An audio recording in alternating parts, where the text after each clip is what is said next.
Florida is bracing for a once-in-a-lifetime storm. Hurricane Milton is churning right now and headed directly towards the state's densely populated west coast. You see it right there. Millions of people could be in its path. Every official that is tracking this thing is using language that should scare you. From the Hurricane Center this morning, Milton has potential to be one of the most destructive hurricanes on record for West Central Florida. This morning, Tampa officials are warning that Milton's extremely dangerous strike could bring impacts not seen in over 100 years. And Tampa's mayor literally saying you're going to die if you don't leave the evacuation zones.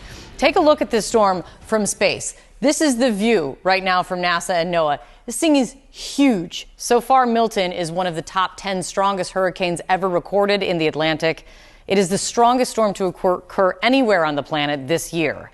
Right now, a mass exodus has been underway and is still underway. The rush to evacuate, and thank God people are paying attention, but it is triggering long lines and traffic jams with an expected landfall of Hurricane Milton still late Wednesday or early Thursday. We're waiting for updates throughout the morning to see how, if, and when the track changes. CNN's Carlos Suarez is in Fort Myers for us. Preparations underway. First, let's get to CNN's Derek Van Dam, though. Derek, what's the latest? I mean, this view from space is crazy. No doubt, Kate, and they're not mincing words, right? The authorities there. But, you know, we're facing this imminent major hurricane strike across the Florida Peninsula. But I want to talk about three things that I've narrowed down that worry this meteorologist who's dedicated his entire life to studying these incredible phenomenon.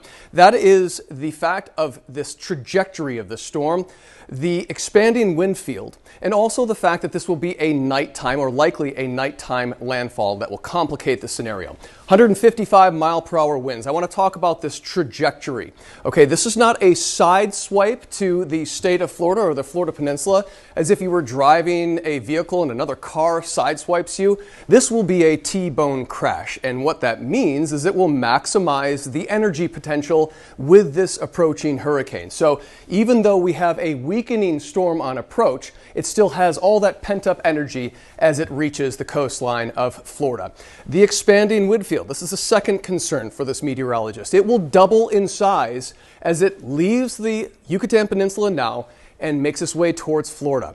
And there will be a moment in time, overnight, Wednesday into Thursday, where the state of Florida will feel hurricane-force winds from the west coast all the way to the east coast. That will knock down power, it will knock down trees, and cause catastrophic damage along the coastline, especially where you see the shading of purple. It's also going to push up a lot of water, Kate, and that is my other concern. With a nighttime landfalling major hurricane and storm surge of 10 to 15 feet from Port Charlotte to Tampa and Tampa Bay, that means that water levels will be twice the height of my height.